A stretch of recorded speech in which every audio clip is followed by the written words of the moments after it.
명절을 세고 집으로 돌아가는 길, 이런저런 생각에 잠기다 내 얘기를 해보면 어떨까 하여 글을 쓰게 되었어요.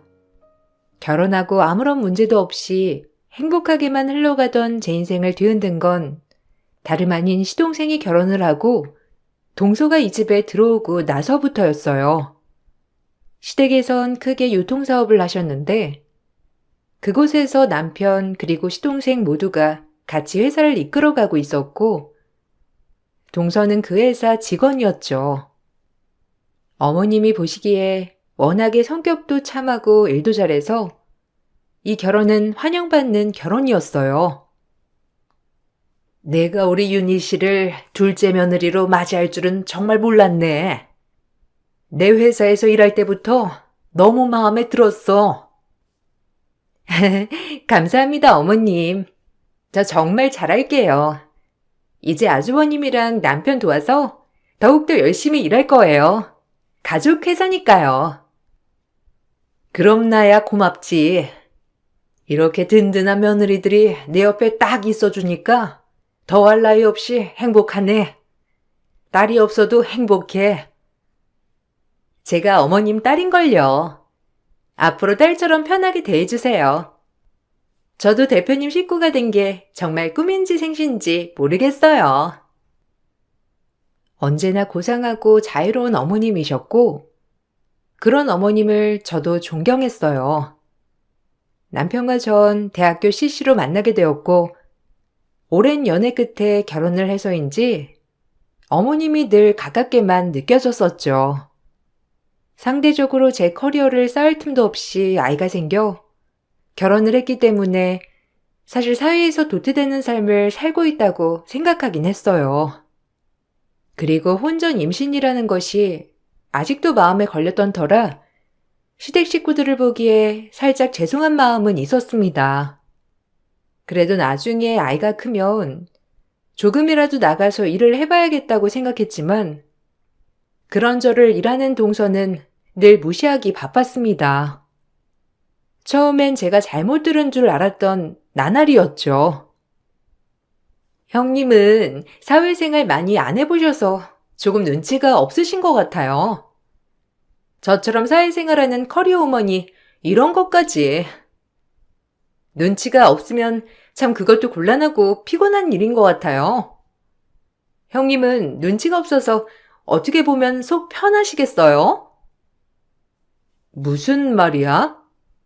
집에 대소사가 많잖아. 같이 있으면 좋겠어. 당연히 동서는 힘드니까 설거지 정도만 도와줘도 돼. 많은 거 바라는 거 아니고 그냥 조그마한 신용이라도. 며느리가 둘밖에 없으니까 같이 이런저런 얘기도 하고 싶거든. 남들은 일하는 동서면 형님이 알아서 다 해놓는다고 하던데. 형님은 절 부려먹으려고 안달이 나셨네요. 혼전 임신으로 이 집에 들어왔으면서 저랑은 차원이 다르죠. 전 어머님 회사에서 없어서는 안 될 에이스예요. 어머님이 이런 거 하라고 결혼시키셨겠어요? 형님이야 혼전 임신으로 아무렇지 않게 들어왔겠지만 저랑은 차원이 다르죠. 제 말이 틀린가요? 그런 말이 어딨어. 부려먹다니. 그리고 웬만한 건 다 내가 하는데 그냥 조금 도와달라고 한 건데 그게 그렇게 기분 나빠? 동서가 회사에서 어떤 유능한 인재인지 나도 잘 알고 정말 대단하다고 생각해. 그래도 말은 좀 가려해줬으면 좋겠다. 이제 가족인데 어떻게 그런 말을 아무렇지도 않게 할 수가 있어? 동서가 이런 사람인 줄 정말 몰랐네. 너무 실망했어. 부엌에서 저희가 투닥거리자 어머님이 들어오셨고 저희의 상황을 보더니 저를 나무라셨습니다. 솔직히 섭섭한 마음도 들었지만 내가 큰 며느리이기도 하고 결혼을 더 빨리 했으니 이해해야겠다는 생각이 들었어요. 하지만 참는 것이 능사가 아니었죠. 한 번도 큰 소리를 낸 적이 없는 어머님이시기에 그저 꾸중하는 것을 가만히 들었고 제 자신을 돌아보게 되었어요. 그리고 불화를 만들고 싶지 않았기 때문에 어머님 입장에서는 그럴 수밖에 없을 거라고 생각하며 저를 꾹꾹 억누르게 되었어요. 얘 큰애야, 너는 왜 둘째한테 그러니? 가뜩이나 요새 일도 많던데 회사에. 네가 나가서 일을 안 해봐서 그래. 둘째한테 그러지 말고 아서라. 내가 할게. 그깟 설거지 뭐 얼마나 걸린다고 그러니? 다음부터는 도우미 아주머니 불러줄게. 어머니, 그런 뜻이 아니고요. 그냥 전 같이 하는 게 나을 것 같아서 얘기했던 거고, 다른 건 다 제가 하는데 설거지만 조금 도와달라고 한 거였어요. 제가 동서를 부려먹고 싶어서 그러는 게 아니고요. 일단 알겠습니다. 죄송해요. 제가 생각이 짧았죠. 그냥 네가 좀 이해해라. 원래 밖에 일하는 애들이 좀 예민하고 일 생각에 복잡하거든. 그러니까 네가 좀 그러려니 해. 둘째도 안 하고 싶겠니? 밖에서 일하랴 집에서 살림하랴. 쟤도 몸이 10개라도 부족하니까 네가 조금만 양보해줘. 형님, 죄송해요. 제가 바쁘지만 않으면 형님 도와서 이 몸 불살르는 건데 정말 회사 일이 만만치가 않네요. 어머님은 아마 아실 거예요. 요즘 물량도 장난 아닌데다가 제가 맨날 철야에 특근해. 역시 어머님이 제 마음을 잘 아신다니깐요. 됐어. 내가 진작 도우미 아줌마 불러줄걸. 괜히 동서 사이에 분란만 만들었다. 이제 이 일은 없던 걸로 해. 알겠니? 저한테 눈을 치켜뜨고 대들 때는 언제고 어머님만 있으면 저런 식이었고 그런 동서를 당해낼 재간은 없었죠. 그리고 저 역시 사회에서 도태됐다고 느꼈을 즈음 어머님이 집에서 애만 키우는 제가 안쓰러웠는지 시집자리를 제안했습니다. 아무래도 늘 동서와 비교가 되는 모습이 안쓰러우셔서 제안하신 것 같았고 전 그 제안을 기쁘게 수락했어요. 언젠가 나가서 일을 해야겠다고 생각도 했던 터라 어머님의 제안이 정말 반가웠거든요. 하지만 동서는 초를 쳐버렸죠. 너도 집에만 있기 그러면 회사에 나와서 일해보는 게 어떠니? 어차피 전공이야 그네랑 똑같고 근자리는 아니어도 서서히 일 배우면서 그네 도와서 같이 하는 것도 나쁘지 않은 것 같은데 이제 지민이도 어린이집 다니잖니. 어때? 어머, 정말요? 저야 너무 좋죠. 사실 취직이 너무 하고 싶었는데 애도 있고 그래서 마음에 걸렸거든요. 그래, 너라고 집에만 있고 싶겠니? 여건만 된다면 밖에 나가 일하는 게 훨씬 좋은 거지. 그 마음 나도 안다. 어머, 어머님은? 그래도 지금 회사가 중요하게 흘러가는 만큼 저희는 신입이 필요한 게 아니라 경력사원이 필요해요. 어머님이 요새 회사에 안 나와봐서 그런데 정말 정신없이 흘러가고 있거든요. 사실 신입을 가르칠 여유도 없고요. 그래? 애들한테 회사가 바쁘단 얘기는 익히 들어 알고 있는데 그네가 일할 자리 하나 없는 거니? 조그만 자리도? 제가 조그만 자리 하나 있음 얼른 형님한테 말씀드릴게요. 근데 아직은 없네요. 알다시피 저희가 복지가 굉장히 좋아서 이직률도 없고 그나마 구하는 사람은 경력사원이라서요. 혹시라도 자리가 있으면 제가 말씀드릴게요, 형님. 그래, 돌아가는 사정이야. 나는 손 뗀 지 오래니 네가 더 잘 알겠지. 그럼 자리 있으면 얼른 큰애한테 말해줘라. 그네 너도 자리 생기면 언제든 일할 수 있으니까 지금은 너무 조급해 말고 지민이 교육에 힘쓰도록 해. 부모가 자식의 거울이야. 기필코 취직을 말리는 동서였고 그런 동서 때문에 전 회사에 들어가지 못했는데 기회라고 생각했던 일이라 그런지 너무 아쉬웠어요. 그리고 그 동선에는 임신을 하게 되었고 시어머니는 너무 기뻐하셨어요. 그리고 시동생네 앞으로 적금 통장을 주셨어요.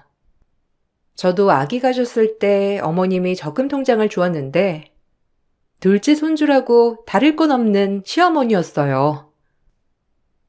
그네도 임신했을 때 내가 준 거니까 둘째네도 받아라. 그래도 우리 손주 낳아주고 힘들게 품어주는데 이 정도는 해야지. 임신 기간 동안 맛있는 거 사 먹고 사고 싶은 거나 조리원 갈 때 금액 결제해. 눈치 보지 말고 이건 그냥 할머니 선물이에요. 어머, 어머님 감사해요. 진짜 우리 어머님 너무 쿨하시다니까. 임신했다고 하니까 이렇게 큰 돈을. 내 핏줄 낳아주는데 뭐가 아깝겠어. 고맙다. 아무쪼록 임신한 상태로 일하는 것도 힘들 텐데 조금만 고생해줘. 동서는 입이 찢어졌어요. 하지만 저 역시 시어머니에게 그대로 받은 것이기 때문에 세민하거나 하진 않았죠. 그리고 시어머니는 환갑을 맞이해 회사에서 완전히 은퇴를 하였고 사실상 제 남편과 시동생이 회사를 이끌어가게 되었습니다. 그리고 어머님은 시골에 조용히 집을 지어 혼자만의 여유 생활을 즐기셨어요. 못했던 집안일도 하시고 시아버님이 일찍 돌아가셔 회사를 이끌어갔던 것만큼 쉼이 필요하신 분이었죠. 오히려 시어머니가 시간이 많아지니 저는 더욱 좋았습니다. 회사의 모든 지분을 내려놓고 퇴임을 하신 것이기 때문에 오히려 홀가분해 보이셨고 이제 정말 편하게 지내겠다고 하셨어요. 하지만 모든 자리에서 은퇴를 하고 평범한 주부가 되신 시어머니를 누군가는 참 달리 보고 태도가 돌변하더라고요. 어머, 또 왔어? 아이고, 우리 지민이 그새 더 컸네. 아유, 힘들게 뭐하러 와? 너도 쉬어야지. 다음엔 쉬어. 에이, 어머님 보러 오는 건데요, 뭐. 오히려 전 어머님이 완전히 일 그만두시니까 좋은데요? 이렇게 지민이도 자주 보여드릴 수 있고 저도 어머님 뵈러 오고 같이 커피도 마시고 이제 어머님 생활 즐기면서 천천히 지내세요. 늦잠도 주무시고. 아유, 그래야지. 이게 얼마 만에 휴가야. 이런 날이 오다니 참 감회롭다. 회사는 큰애랑 둘째가 잘 이끌어 가겠지. 너 온 김에 우리 곤드레밥이나 해먹자. 내가 요새 음식하는데 빠졌는데 먹을 사람이 없잖니. 둘째도 오늘 휴일인데 부를까? 네, 좋아요. 음식도 여럿이 먹으면 정말 좋죠. 가뜩이나 동서 임신해서 잘 먹어야 하는데 오랜만에 고부끼리 데이트 해봐요. 집에 있으니까 시간이 얼마나 빨리 가는지 몰라. 아주 밤매고 집안일하고 이러면 저녁이라니까. 소소하니 좋아. 그렇게 어머님이 동서에게 전화를 걸었고 순간 어머님의 표정이 너무나도 어두워진 걸 발견할 수 있었어요. 수화기 너머로 들려오는 동서와의 대화 소리가 저 역시도 그렇게 확 기쁘게만은 받아들여지지 않았거든요. 어머님 표정에 저 역시 민망해져 어떤 표정을 지어야 할지 모르겠더라고요. 그 정도로 동서는 갑작스럽게 어머님께 차가운 말투로 얘기하였습니다. 예, 둘째야. 첫째는 지금 와서 우리 곤드레밥 해먹고 맛있는 거 해먹을 건데 시간 되면 올래? 너 잘 먹지도 못한다며. 내가 네가 좋아하는 것들로 만들어주마. 오늘 쉬지? 혹시 약속 없으면 우리 집에 와서 이것 좀 먹고 가. 오랜만에 얼굴도 보고. 어머님은? 일도 해보신 분이 어쩜 그러세요? 제가 휴일에도 쉬는 거겠어요? 회사 생각에 정신이 없는데 은퇴하셨다고 감 잃으신 거 아니죠? 그런 건 할 일 없는 형님이랑 어머님이나 드세요. 제가 쉬는 날까지 가는 건 아닌 것 같네요. 그래. 내가 아주 바쁘신 몸 불렀다. 됐니?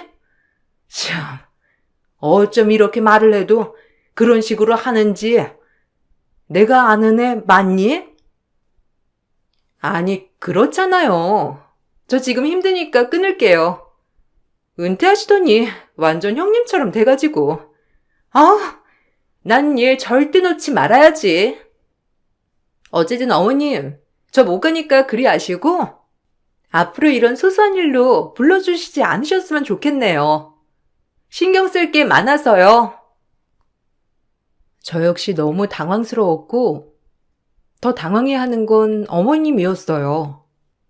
저희는 아무 말도 없이 밥을 먹었고 전 그 길로 집으로 가게 되었죠. 생각을 해도 좀 황당하면서 어이가 없더라고요. 어머님한테 어떻게 저런 말을 할 수 있는지 오지랖일 순 있지만 어머님께 사과를 해야 할 것 같아서 가는 길에 동서한테 전화를 걸었고 더욱더 기가 막힌 말을 들을 수 있었습니다.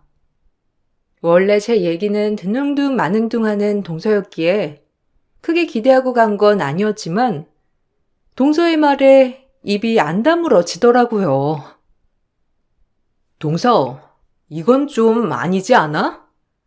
아까 어머님이랑 통화하는 거 우연히 듣게 됐는데 어른한테 예의가 좀 없는 것 같아서 당장 어머님한테 사과드렸으면 좋겠거든.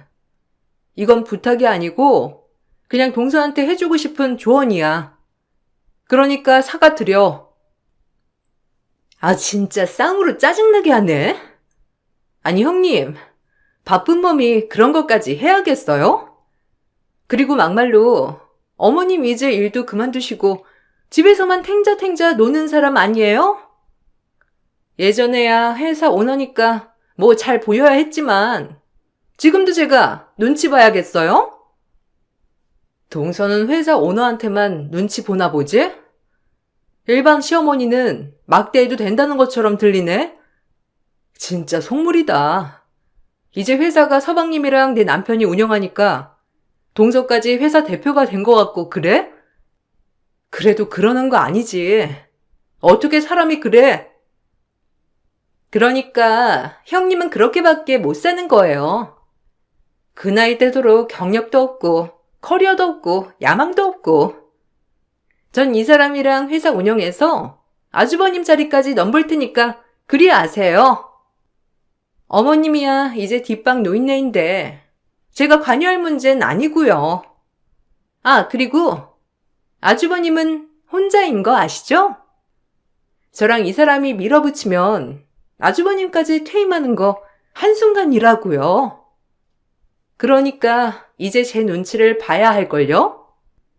오늘까진 그냥 없던 일로 해줄 테니까 이제 별거 아닌 걸로 왈가왈부하지 말아주세요.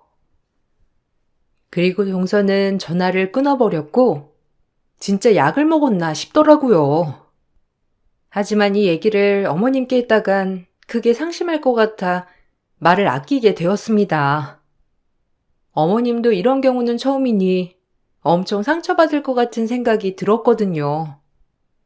그리고 명절이 왔고 동서는 아이까지 낳았음에도 명절에 코필기도 비추지 않았는데 첫 명절은 아이를 케어해야 한다고 해서 이해했습니다. 하지만 두 번째 명절에 와서는 입이 대빨 나와 또다시 제 속을 긁어놓았고 제 속뿐만 아니라 시어머니 속까지 긁었어요. 어머님, 이제 이런 건 좀 사서 하세요. 회사에서 은퇴하셨더라도 저금해 놓은 돈은 있을 거 아니에요? 이게 웬 고생이에요? 그래서 어머님이 도우미 이모님 불러주시는데 동서는 뭐가 그리 불만이야? 그리고 동서는 아무것도 안 하잖아. 제가 어떻게 해요? 일도 힘든데. 이제 어머님도 집에 계시니까 둘이 하시면 되겠네요. 전 차원이 다른 문제죠. 아, 진짜 웃기네, 이거. 야, 너 나까지 무시하는 건 그렇다 쳐도 어머님까지 무시하니, 이제? 네 눈에 뵈는 게 없지?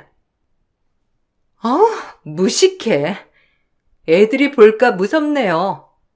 이래서 사회생활 안 하는 사람이랑은 상종을 말아야 한다니까? 아무것도 모르니까. 너 진짜 말 막 할래? 어쩜 이렇게 위아래가 없어? 회사에서 일 잘하고 똑 부러져서 예뻐했더니만 이거 완전 개념 상실 아니야? 집에만 있으면 그렇게 꼰대가 되나 봐요. 그렇죠? 어머님이나 형님이나 집에서 있으니까 괜히 저 잡고 싶고 그래요? 어머님도 평생 일하고 사셨으면서 어쩜 한순간에 집에 들어왔더니 이렇게 답답하게 되셨을까? 정말 안타깝고 할 말이 없네요. 동서는 정말 개념상실 막가파였고 그런 동서를 보면 화가 부글부글 끓을 때가 한두 번이 아니었어요. 그럼에도 어머님은 혹시나 집에 분란이 날까봐 참는 분이셨습니다. 어머님 살아온 세월을 제가 어떻게 다 이해하겠냐마는 홀로 아들들을 키우면서 못 볼 걸 볼 걸 다 본 어머님은 저보다 인내심이 더욱더 강하시더라고요. 그렇게 동서와의 사이는 점점 악화되었어요. 아니 동서 말이야. 그렇게 회사에서 파워가 세? 아주 위아래가 없어 진짜.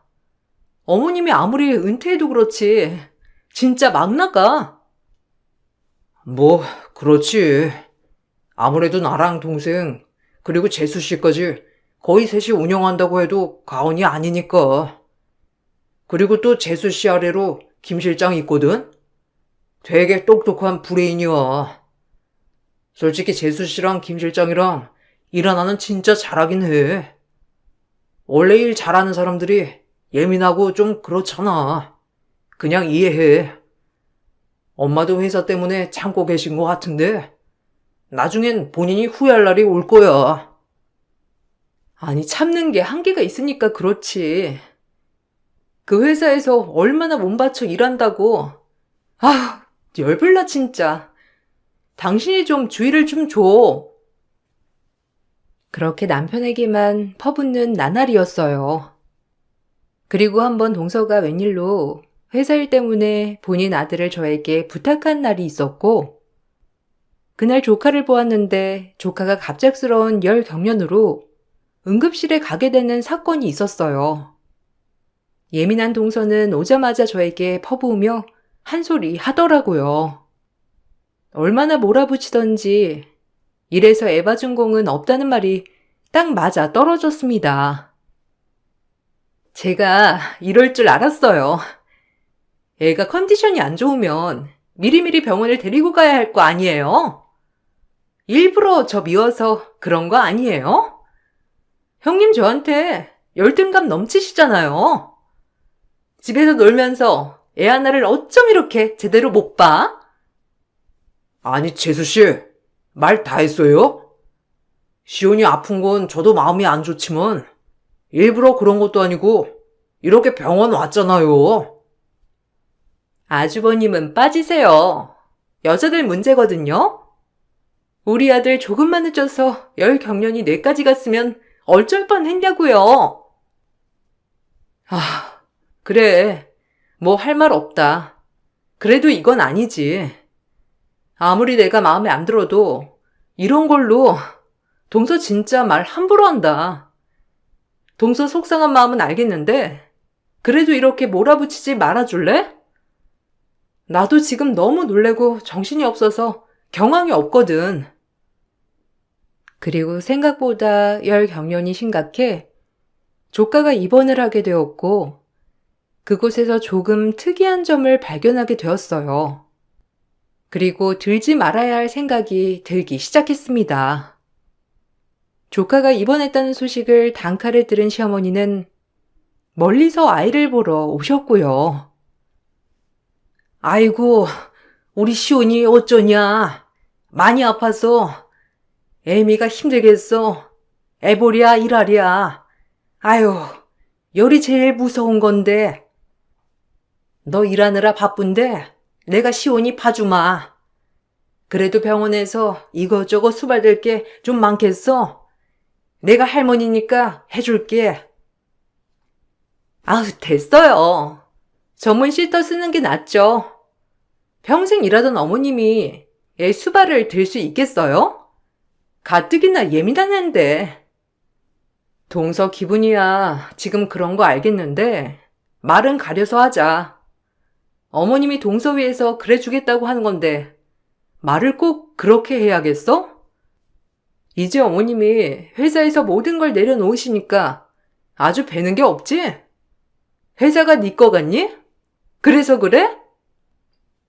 아, 무슨 말을 해도 제가 언제 제 거랬어요? 그냥 그렇다는 거죠.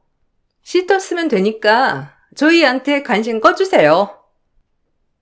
그래, 내가 아주 뒷방 노인네 다 됐지. 그렇게 입에 사탕처럼 굴더니 나도 일 없다. 시오놈이 반드시 후회할 거야. 동서는 시어머니의 성의까지 뿌리쳤고 그렇게 그 일은 역시나 동서가 정말 이상한 사람이라고 다시 한번 생각하는 계기가 되었어요. 그 일이 있고 나서 시어머니는 이상하게 바빠지셨습니다. 항상 어머님네 가면 누구와 통화를 그렇게 하는 모습을 보였고 저에겐 일절 말씀을 안 하셨어요. 저 역시 해주시는 말 아니면 따로 묻지 않는 성격이었기에 그러려니 했고 그렇게 다음 명절이 돌아왔습니다. 그때 동서네는 결혼한 지 4년이나 되었고 2번은 어머님네 오지 않았기 때문에 3년간 6번의 명절을 세고 올라가면서 그날도 사람의 화를 돋궜어요. 시어머니가 바리바리 싸준 젓갈통을 제게 모조리 버리는 거였죠. 어머님이 집에서 노시더니 진짜 어떻게 되셨나? 뭘 이런 걸까지 싸줘? 누가 먹는다고? 저딴 건 형님이나 잡싸요. 동서, 차라리 어머님네 오지 마. 그렇게 궁시렁궁시렁 말이 많아. 나 진짜 참는데도 한계가 있어. 나도 폭발할 것 같거든. 서방님도 알아? 아니, 알겠지. 그런데도 동서 꼴 보는 거 보면 나 역시 서방님이 진짜 의문이다. 내가 아는 서방님은 깍듯하신 분인데 어쩜 동서가 이렇게 설치는 꼴을 가만 보고 있는지. 어른성이 그렇게 무시하는 거 아니야. 이 못된 거사. 저 역시 이번엔 참지 못하고 동서한테 퍼부으려고 하던 찰나 이제 막 잠에서 깬 6살 내 딸의 말에 동서는 허옇게 굳어졌습니다. 아까 내가 봤는데 그 안에 젓갈 든 거 아닌데. 엄마, 한번 열어봐봐. 할머니가 막 이것저것 넣는 거 봤어. 그리고 딸아이의 말에 제가 그 젓갈통을 열었고 그곳에서 본 것들이 큰 쇼킹이었어요. 그 젓갈통 안에는 동서의 추억한 민낯이 들어있었고 외도하는 사진부터 시작해서 심지어 조카와 시동생의 유전자 검사지도 있었습니다. 결과는 불일치였고요. 그리고 그것을 본 시동생은 적잖이 큰 충격을 받았고 그 자리에서 동서의 뺨을 날려버렸어요. 동서의 외도 상대는 남편이 누누이 일 잘한다고 칭찬하던 김 실장이라는 사람이었거든요. 그리고 그 자리에서 동서는 싹싹 빌기 시작했습니다. 여보, 오해야. 아니 이게 왜 여기 있는진 모르겠는데 진짜 오해거든? 내 말 좀 들어봐. 내가 다 설명해 줄 수 있어. 설명은 무슨 설명? 못된 것. 그날 시온이 입원한 날 혈액형 보고 이상하다고 생각했다. 그리고 애초부터 너무 내 아들 안 닮은 것도 이상했어. 아무리 안 닮은 자식이 있다지만 이렇게 남 같을 수가 없었거든. 내가 모든 걸 놓고 회사에서 은퇴한 거 같니? 그렇게 네가 보기에 뒷방 노인네 같았어? 회사에 내가 심어놓은 첩자만 해도 몇이나 되는 줄 알아? 내가 너 후회할 날이 올 거라고 했지? 감히 김 실장이랑 붙어먹고 내 아들 뒤통수를 쳐?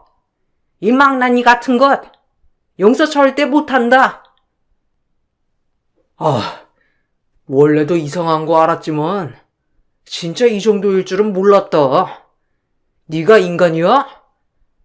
그래놓고 뻔뻔하게 나한테 아무렇지 않은 척을 하고 그러고 싶었어? 이혼뿐만 아니라 네 인생 전부 박살낼 줄 알아. 너랑 김 실장 둘 다 가만 안 둬.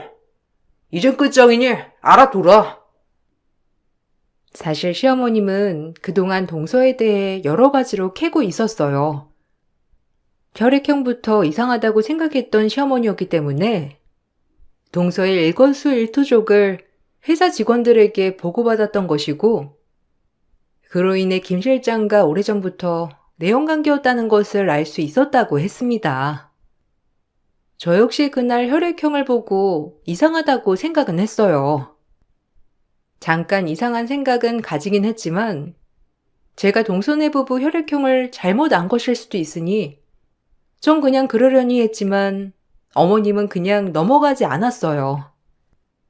그 집념과 끈기로 회사를 키운 거지만요. 그리고 혹시나 몰라 유전자 검사까지 마친 시어머니는 그 사실을 보고 두고두고 폭로할 계획을 썼던 거예요. 그래도 혹시 몰라 애들이 있는 데서 그러면 애들이 상처받을까봐 조용히 젓갈통에 넣고 그걸 여러 번 동서에게 경고와 함께 깨끗이 끝내라고 하려고 했었지만 의도치 않게 모두에게 공개가 되고 말았던 겁니다.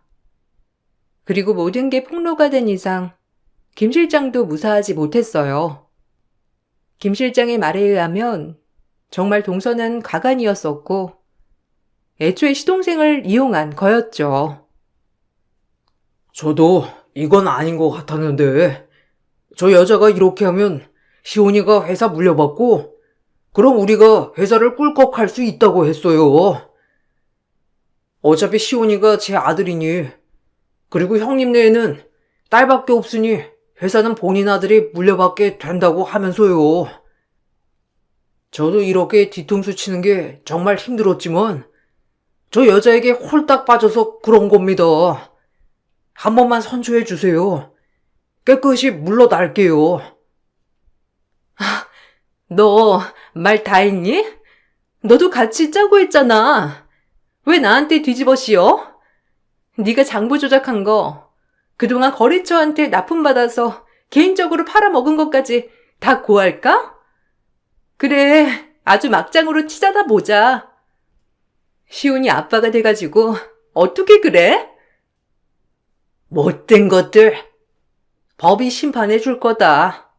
너희랑 말 섞기도 싫어. 내 아들만 불쌍하지. 시온이도 무슨 죄가 있어서. 에휴. 서류 갈 거야. 당장 나가. 시온이 데리고 내 집에서. 절대 용서 안 할 거니까 그리 알고. 어디 뻔뻔하게 한번 싸워보시지. 여보, 제발. 아니, 저 어머님이 그렇게 예뻐하던 윤이에요. 그러니까 한 번만 봐주시면 안 될까요? 저 없으면 회사 돌아가기 힘들잖아요. 제가 진짜 죽을 힘을 다해 못 맞춰 일할게요. 이번 한 번만 눈 감고 넘어가 주시면 안 될까요? 시온이도 어머님 손자라고요. 어머님이 그렇게 예뻐하던 손자. 어떻게 저랑 시온이를 내칠 수가 있어요? 제발 부탁드려요. 참 뻔뻔하구나. 내가 너를 정말 잘못 봤어. 애초에 내가 회사에서 물러나기 시작했을 때부터 넌 날 하대하기 시작했지. 그래도 야망도 있고 욕심도 있어 회사 일 하나는 잘한다고 생각했는데 넌 헛된 야망을 꿈꾸고 있었어. 나쁜 것. 그렇게 시동생은 동서에게 이혼 소송과 함께 정신적 피해 보상 그리고 위자료 청구 소송을 하였고 김 실장에겐 상간 소송을 걸었어요. 또한 회사에선 김 실장과 동서를 상대로 횡령 혐의로 고발이 들어갔습니다. 결과는 김 실장이 직접 횡령을 한 것이기 때문에 징역 5년이 떨어졌고요. 동서는 집행유예와 함께 징역 2년을 받게 되었습니다. 그야말로 파멸이었고, 그리고 나서야 이제 동서 마음을 다 알겠더라고요. 어차피 김 실장과 회사를 삼킬 계획이었으니 은퇴한 저희 어머님께 절대적으로 잘 보일 필요가 없었던 거죠. 저희 남편부터 내치고 그 다음은 서서히 시동생의 손가발을 싸매놓을 계획까지 짰던 소름 돋는 인간들이었습니다. 시어머님은 여장부셨지만 그래도 충격에 병원에 3주 정도 입원을 하셨어요. 밥도 못 드시고 온 정신을 여기에만 쏟아서 신경성 위경련으로 위궤양이 생겼거든요. 그래도 시동생은 꿋꿋이 싸움을 이어나갔고 동서는 아무것도 받지 못하고 쫓겨났어요. 그러면서 뻔뻔하게 아들을 걸고 넘어지면서 서방님께 잘못했다고 빌고 또 비는 모습을 보였죠. 그래도 합의해주면 안 될까? 당신이 합의 안 해주면 나 구속인데 시온이 어떡해, 응? 자기도 시온이 키웠었잖아. 조금이라도 정이 있다면 제발 모든 거 다 내려놓고 조용히 살게. 모든 벌 다 받을 거야. 근데 시온이는 책임져야 하잖아. 그걸 아는 사람이 그런 짓을 했어? 욕심이 끝이 없다. 회사를 네가 가질 생각을 하다니. 우리 엄마가 어떻게 꾸려온 회사인데 네가 짓게. 다시 한번 말하지만 시온이가 정말 안 됐다. 너 같은 걸 엄마로 만나서 걔가 무슨 죄야. 넌 평생 속죄하며 살아. 시동생은 그래도 본인이 키웠던 아들을 생각하며 동서를 위해 탄원서를 내주었고 동서는 구속을 면할 수 있었어요. 그래도 본인의 친정 부모님의 집까지 팔아 시동생에게 위자료를 주어야 했습니다. 그리고 처음으로 엄청 울면서 본인이 여태까지 벌인 일에 대해 후회하는 모습을 보이더라고요. 뻔뻔 그 자체라 절대적으로 후회하지 않고 욕심만 부릴 줄 알았는데 말이죠. 내가 왜 그랬을까? 여보, 진짜 한 번만 어떻게 안 될까? 형님이랑 어머님한테 찍소리도 않고 살게. 아니, 회사에 안 나올게. 집에서 당신 보필하면서 살림만 할 테니까 용서해주면 안 돼? 우리 좋았잖아. 그러니까 한 번만 생각해줘. 내가 너 탄원서 내준 게 널 위해 내준 거 같니? 너한텐 이미 정 다 털려서 할 말도 없어. 시온이 때문에 해준 거야. 그러니까 찌그러져 살아. 그리고 네가 양심이 있다면 우리 형수님이랑 엄마한테 사죄해. 이 돈밖에 모르는 악마 같은 인간아. 시동생의 말 덕분인지 동서는 저와 시어머니에게 크게 잘못했다고 용서를 구했고 동서의 친정부모님들은 죄가 없지만 딸 자식을 잘못 둔 덕에 집까지 팔아 조그만 투룸에 월세를 얻었다고 했습니다. 그곳에서 동서와 동서 아들 그리고 그 집 친정 부모님들까지 살게 되었던 것이죠. 시어머니는 적잖이 큰 충격을 받았지만 모든 걸 이겨내고 역시나 여장부처럼 살아가고 계세요. 오히려 지금 가장 마음이 편안해 보인달까? 아, 그리고 전 그 일을 계기로 회사에서 일을 배우고 지금은 어엿한 직장인으로 살아가고 있습니다. 대학교 졸업하고 어찌어찌 살다 직장인으로서 첫 발을 내디뎠지만 정말이지 너무 소중하고 재밌는 하루하루라고 생각해요. 그리고 시동생은 그 일이 있고 2년 뒤에 좋은 여자를 만나 재혼을 하였고 저희 가족이 완전체가 되었어요. 그렇게 개념머리 없는 동서 때문에 하루하루 스트레스를 받았는데 이제야 모든 게 제자리로 돌아온 것 같아 괜찮은 요즘입니다. 어머님도 말년에 아들들이 회사를 잘 운영하고 있으니 아주 뿌듯해 보이는 얼굴이고요. 이 행복이 깨지지 않게 저 나름대로 노력을 하며 살아가야겠다고 생각했어요. 세상에 별일이 많지만 지금은 웃으며 추억할 수 있으니 참 다행이에요. 여러분들도 좋은 하루 보내시고 들어주셔서 감사합니다. 안녕하세요. 저는 태어난 지 3달밖에 안 된 아들 하나 키우고 있는 30대 후반 여자입니다. 현재 눈앞에 펼쳐진 현실들을 어떻게 감당해야 될지 몰라 사연을 신청하게 되었습니다.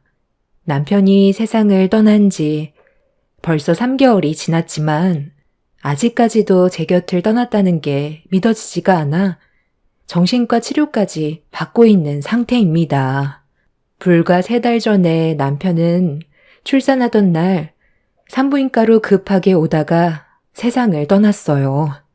아이가 세상 밖으로 나오고 있는데 남편의 사고 소식을 들었을 때 너무 큰 충격을 받아 정신을 잃게 된 이후 눈을 떴을 때 아이는 이미 수술로 출산이 된 상태였어요. 온몸에 힘이 없는 상태에서 흐느끼는 소리에 고개를 돌려보니 제 옆에서 시모가 눈물을 흘리고 있었습니다. 그리고 저와 눈이 마주친 시모는 불쌍해서 어떡하냐고 오열을 하셨고 도저히 믿을 수 없는 사실에 저 또한 눈물이 멈추지 않았어요. 출산으로 인해 온몸이 말을 듣지 않아 남편한테 가지도 못한 채 누워만 있는 제가 너무 싫었어요. 아침에 저를 병원에 데려다 주고 출근할 때 금방 용무만 끝내고 오겠다던 남편은 2번 다시 오지 못할 곳으로 떠났고 더 이상 제 곁에 있어주지 않았습니다. 시모는 남편의 장례를 치러야 해서 가봐야 할 것 같다며 대신 형님이 와줄 거라고 자리에서 일어나 장례식장으로 가셨어요. 그렇게 1시간이 지나고 형님이 문을 열고 들어왔어요. 에휴, 참, 세상 살다 보니 별일 다 있지? 하필 동서 출산날 서방님이 교통사고로 떠나게 될지 누가 알았겠어. 지금 장례식장은 완전 초토화가 됐어. 동서도 지금 심정 말이 아니겠지만 현실을 받아들여야지 어쩌겠어. 어차피 누구나 결국 세상을 떠나게 되잖아. 일단 동서 몸부터 챙겨야지. 그래야 장례식장에 갈 거 아니야. 지금 상태론 걷기도 힘들지? 아마 내 생각엔 장례식장에 가는 건 무리이지 싶은데 출산 직후 어떻게 몸을 움직여? 에휴, 서방님은 세상 떠나기 전까지도 심보가 고약하더니만 결국 벌을 받은 거지. 나는 서방님이 갈 때 돼서 갔다고 생각해. 동서랑 이제 막 태어난 아이가 안타깝긴 하지만 누굴 탓하겠어? 동서가 서방님을 선택했잖아. 지금 눈앞에 놓인 현실에 좌절하는 것보단 앞으로 어떻게 살아가야 할지부터 걱정하는 게 좋겠어. 아마 동서는 한동안 우리 집에서 생활하게 될 거야. 지금 살고 있는 집이 어머님 명의로 되어 있었잖아? 그 집 정리하실 것 같아. 아무래도 서방님이 살던 곳이니까 보는 것만으로도 괴롭겠지. 다른 집 구할 때까지 있는 거니까 그렇게 오래 걸리지는 않을 거야. 어차피 나도 요즘 사업이 한가해서 한동안 집에 있을 거거든. 내가 그래도 아이들을 키우는 동안 노하우도 많이 생겼으니 옆에서 많이 도와줄 테니까 부담 갖지 말고 들어와. 살면 어떻게든 다 사라져. 지금이야 힘들지. 시간이 다 해결해 준다니까.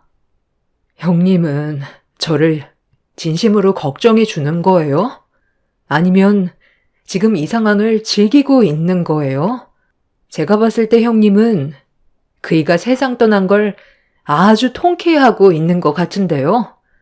이 상황에 제 앞에서 핸드폰으로 영화 틀어놓고 분식 가지고 와서 먹고 있는 형님의 행동이 저에게 전혀 위로가 되지 않아요. 그만 나가주시겠어요? 어머, 동서. 아니, 무슨 말을 그렇게 섭섭하게 해? 사람이 세상을 떠났는데 기분 좋은 사람이 어디 있어? 당연히 가슴이 아프지만 나도 좀 살아야 할 거 아니야. 동서가 여기 있어서 상황이 어떻게 돌아가고 있는지 모르는 것 같은데 내가 장례식장 알아보고 뒤처리까지 다 끝낸 다음 와서 아직 한 끼도 못 먹었어.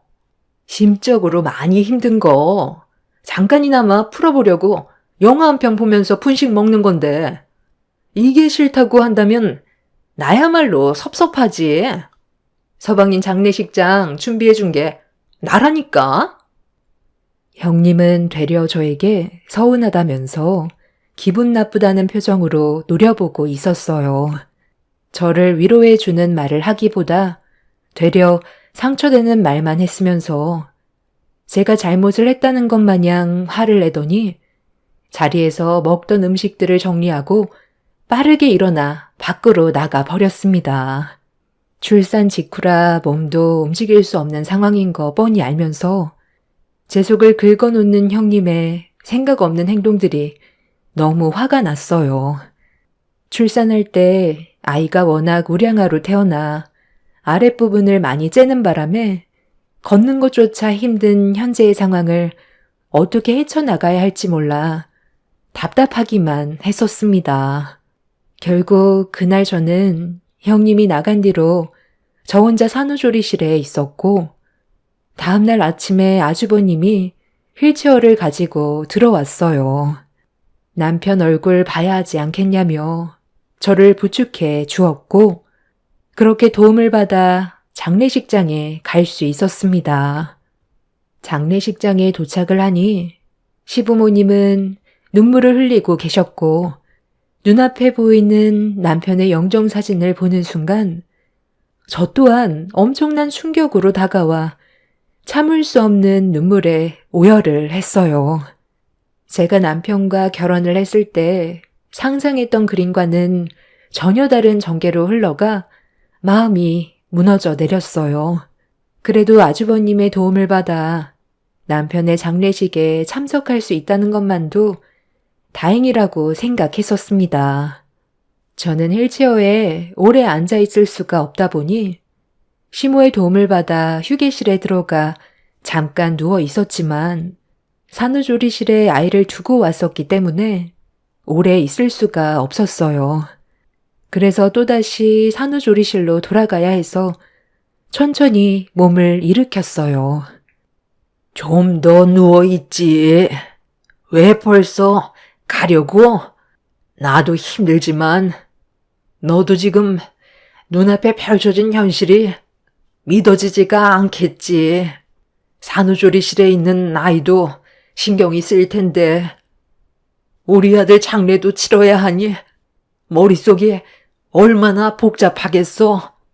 지금의 몸으로 여기까지 온 것만도 엄청 대단한 거야. 여기는 우리가 알아서 할 테니까 너는 아이랑 너만 신경 써라. 되돌릴 수 없는 현실을 받아들이면서 살아야지 어쩌겠니. 정신적 충격이 상당하겠지만 그래도 우리가 가족이니까 딴 생각하지 말고 내 옆에 붙어 있거라. 지금 살고 있는 집은 우리 집과 너무 멀고 혼자 지내는 거 외로우니까 정리하기로 했거든. 큰며느리한테 대충 들었지? 내 생각엔 우리 집에서 같이 지내게 하고 싶지만 그건 네가 불편해할 수도 있으니까 최대한 가까운 곳에 집을 알아보기로 했다. 지금 큰며느리가 시간이 많이 난다고 해서 집 알아보는 동안만 잠깐 부탁했거든. 오래 걸리지 않을 테니 불편하더라도 잠깐만 지내도록 하자. 지금까지 홀로 외로이 살아오면서 많이 힘들었을 텐데 내 아들까지 떠나게 될 줄 누가 알았겠니? 그래도 둘 사이에 태어난 아이가 있으니 너무 절망하지 않았으면 좋겠다. 우리 서로 이 상황을 이겨내자꾸나. 시모는 제 손을 잡곤 눈물을 흘리셨어요. 지금까지 살아온 세월이 길진 않지만 그 짧은 세월 동안 저는 남편이 떠나기 전에 이미 2번의 아픔을 겪었었어요. 제가 초등학생이었을 때 엄마가 암으로 세상을 떠나셨고 아빠와 저는 엄마 몫까지 열심히 살아가면서 밝은 미래를 위해 앞만 보며 달렸었어요. 없는 형편이었지만 제 곁에 아빠가 있어서 행복했었습니다. 그런데 제가 20살이 되고 첫 취업을 해서 첫 월급을 받았을 때 제가 아빠한테 처음으로 식사 대접을 해드리려고 외식을 하기로 했었어요.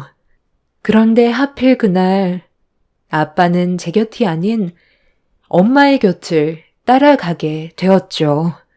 공사 현장에서 일을 하셨던 아빠는 추락사로 떠나셨고 사랑하는 사람을 둘이나 잃었던 저는 더 이상의 희망은 없었어요.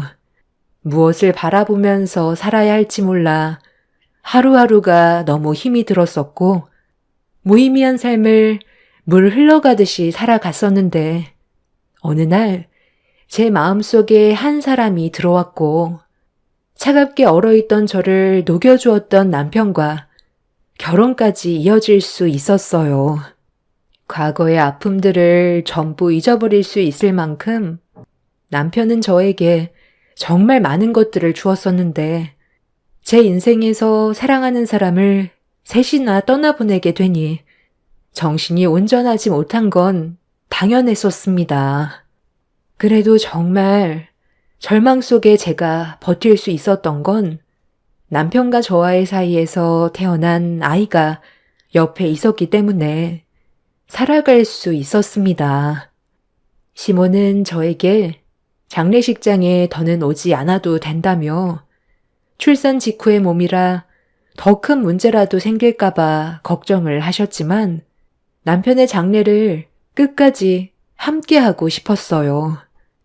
그래서 아주버님의 도움을 받아 산후조리실을 왔다 갔다 하면서 자리를 지켰고 그렇게 남편의 장례를 힘겹게 끝낼 수 있었지만 계속해서 움직여서 그런지 상처 부분의 회복 속도가 더뎌서 일주일 정도 산후조리실을 더 이용했어요. 혼자서 어느 정도 움직일 수 있는 상태가 되었을 때 시모의 말대로 형님 댁에 잠깐 머물면서 도움을 받게 되었고 형님은 산후조리실에 있었던 일들 때문에 그런지 차가운 분위기를 조성했지만 그래도 저와 아이를 위해 많은 것들을 도와줬어요. 같이 생활하는 게 좀 불편해도 며칠만 참아라. 우리 집 근처로 집을 구하긴 했는데 리모델링을 좀 하고 이삿짐이 들어와야 할 것 같아 손을 좀 보고 있거든. 그리 오래 걸리지는 않을 것 같으니 큰며느리니가 작은 애 좀 잘 챙겨주면 좋겠다. 서로 어려울 때 도와야 가족 아니겠니? 그래서 제가 지금 이렇게 희생하고 있잖아요. 요즘 들어 밤낮 가리지 않고 울어대서 얼마나 힘든데요. 가족이니까 버티고 있는 거지 남이었으면 당장 때려치웠어요. 저도 애 둘을 봤지만 이렇게까지 울지는 않았었거든요. 한 번 울음 터트리면 침이 빠질 때까지 눈물을 쏟아낸다니까요. 하루빨리 지금의 상황들이 정리됐으면 좋겠어요. 요즘 그이도 일이 바빠 잠도 못 자는데 집에 와서까지 마음 편히 눈도 못 붙이니 얼마나 힘들겠어요. 저희가 희생하는 노력 어머님은 알아주셔야 돼요. 저번에 말씀하신 거 저희한테 전부 넘겨주실 거죠? 왜? 저번 설 명절날 대화했던 거 있잖아요. 아, 재산 문제요. 어차피 서방님 세상 떠났는데 형제끼리 나눌 필요도 없이 그이한테 몫이 전부 돌아가야 하는 거 아니에요? 이왕 주실 생각이면 하루빨리 정리해서 주시면 안 될까요? 저희 애들도 점점 커가고 방이 3개라 애들이 불편해해서 방 4개짜리로 이사 가야 될 것 같아요. 그리고 그이가 출퇴근하는 거리도 멀어서 최대한 가까운 곳에 자리를 잡고 싶은데 서울 집값이 만만치 않잖아요. 원래 둘이 나눠야 될 몫 서방님이 떠났으니 저희가 다 가져가는 게 맞잖아요. 동서는 어차피 어머님이 끼고 살 테니까 돈 걱정 없이 살 수 있잖아요. 그이가 검사인데 이런 집에서 살고 있는 걸 알면 사람들이 그 사람을 얼마나 무시하겠어요. 그래서 지금 내 2 아들에게 나눠주려고 했던 재산을 큰아들한테 전부 다 주라는 얘기니?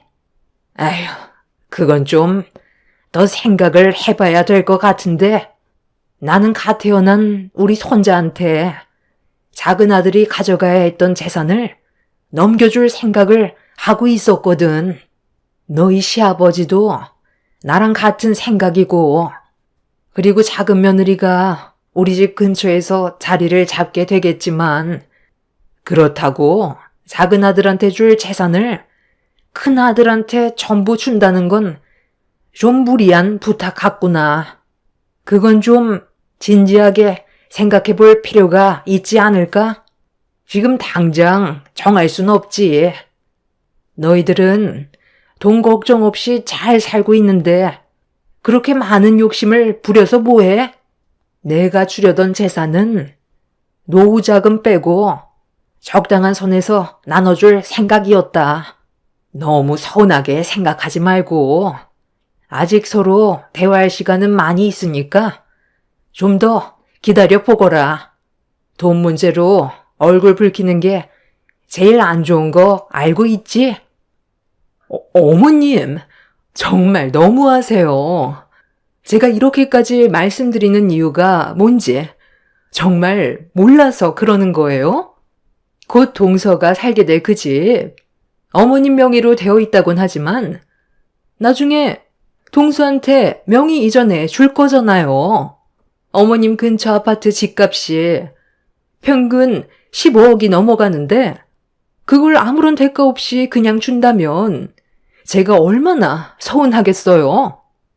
서방님 세상 떠나기 전에도 항상 차별하셨잖아요. 그이는 장남이니까 가진 거 없는 동생을 챙겨야 되는 게 맞는 거라면서 금전적인 도움 훨씬 많이 주셨잖아요. 너희들이야. 우리들 도움 없이도 잘 해결해 나갔었고 도와달라는 말도 하지 않았으니까 가만히 있었던 거지. 너희들도 도움이 필요할 땐 내가 모른 척 했었겠니? 작은 며느리 얘가 얼마나 불쌍한지 너도 알면서 그런 말이 나오니? 부모 2분 다 세상을 여의고 평생 함께할 줄 알았던 자기 남편까지 떠나보냈다. 의지할 수 있는 곳이라곤 이제 막 세상 밖으로 나온 아이와 우리 가족뿐인데 네가 좀 이해하고 배려해주면 안 되는 거야? 그렇게 속이 뒤집어질 정도로 싫은 거니? 지금 우리 집에서 신세 지고 있는 것도 짜증나 죽겠는데 어머님이 부탁하셔서 어쩔 수 없이 도와주고 있는 거예요. 제 시간 뺏기고 있는데 그럼 기분이 좋겠어요? 형님은 재산 문제 때문에 시모와 한바탕 하게 되었고 중간에 껴있는 저는 형님의 거침없이 뱉어대는 말들 때문에 너무 당황스러웠어요. 서로 최대한 좋게 풀어나갈 수 있는 건데 오로지 자신의 이익만 생각하는 형님의 태도에 시모는 난처해하고 있었습니다. 저도 형님 집에 얹혀 있으면서 그냥 놀고 먹는 것도 아니고 눈치가 보여 식모살이 하듯 제가 할 수 있는 것들을 최대한 도와드리고 있었는데 좋은 말 한마디 듣지 못해 서운하긴 했었지만 제가 신세를 지고 있는 입장이라서 아무 말도 하지 않았어요. 형님은 오로지 시모가 주겠다던 재산을 혼자 전부 차지하려고 저를 도와주는 척 했던 거지. 실질적인 도움을 크게 주지는 않았습니다.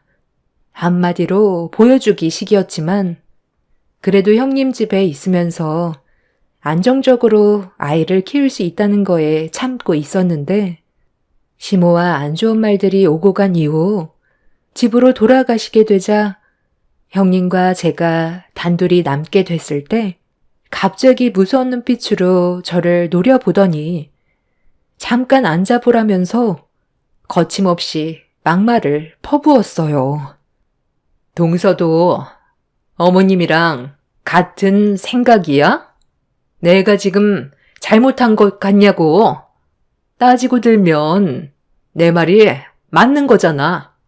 어차피 서방님 세상 떠났는데 그 재산 당연히 우리 그이가 전부 가져가는 게 맞는 거잖아. 저기 지금 누워있는 저 아이가 몇 살인데 벌써부터 돈이 필요해. 차라리 그 돈 저 아이가 성인이 될 때까지 돌리면 더 큰 돈을 만질 수가 있다고. 옆에서 동서가 내 편에 서서 한마디라도 거들었다면 이렇게까지 심각한 분위기가 만들어지지는 않았겠지. 동서도 돈 얘기가 나오니까 욕심이 났었나 봐. 입 한번 뻥끗하지 않고 어머님한테 나랑 돈 얘기하는 거 가만히 듣고만 있었잖아. 동서는 어머님 옆에 거머리처럼 찰싹 달라붙어서 절대 떨어지지 않겠지. 물주가 앞에 있는데 동서가 두 발로 나가겠어? 타이밍도 참 웃기지. 애만 없었어도 바로 내쳐졌을 텐데 하필 또 이렇게 맞아떨어지게 될지 누가 알았겠어. 세상은 요지경이라더니. 동서도 보면 인생살이가 참 질긴 것 같다. 나는 딸만 둘인데 동서는 아들 손자 낳았으니 얼마나 좋으시겠어? 그러니 어머님이 15억이 넘는 아파트에 들어갈 살 수 있게 리모델링까지 싹 해서 몸만 들어갈 수 있게 만들어 주잖아. 이래서 사람은 타이밍이 중요하다는 거야. 나중에 그 집 동서 명의가 될 텐데 어머님이 나눠주는 재산까지 가져가면 우리보다 훨씬 더 많이 돈을 가져가게 될 수도 있는 거잖아. 내가 그 꼴을 어떻게 봐? 속이 뒤집어져서 혈압 올라 쓰러질걸? 그러니까 동서는 내가 하는 말 잘 들어. 어머님 재산 관심 없으니까 우리 그이한테 전부 넘겨도 된다고 그래. 그리고 그 집에서만 살 수 있게 해달라면 되는 거잖아. 이 한마디 하는 게 어려운 건 아니지? 동서가 둘째로 들어왔으면 당연히 가져가는 것도 적어야 되는 거라고. 서방님도 떠난 마당에 시부모님 재산 노리는 건 확실히 잘못된 거지. 내 말 틀렸다고 생각하지 않지? 동서는 지금 서방님이 곁에 없으니 핀 껍데기나 다름없는데 손자 아들 하나 낳아줘서 겨우 붙어 있을 수 있다는 거 잊지 말고 기억해야 할 거야. 무슨 말인지 이해했지? 동서의 위치를 알고 행동하라는 거야. 형님이 이런 식으로 말하지 않아도 저도 어느 정도 인지는 하고 있었지만 그렇다고 그이가 세상 떠난 지 얼마 되지도 않았는데 기분 좋게 들어오신 어머님한테 재산 얘기를 꼭 꺼냈어야 했어요? 형님 때문에 집안 분위기가 안 좋아지고 있다는 거 몰라요?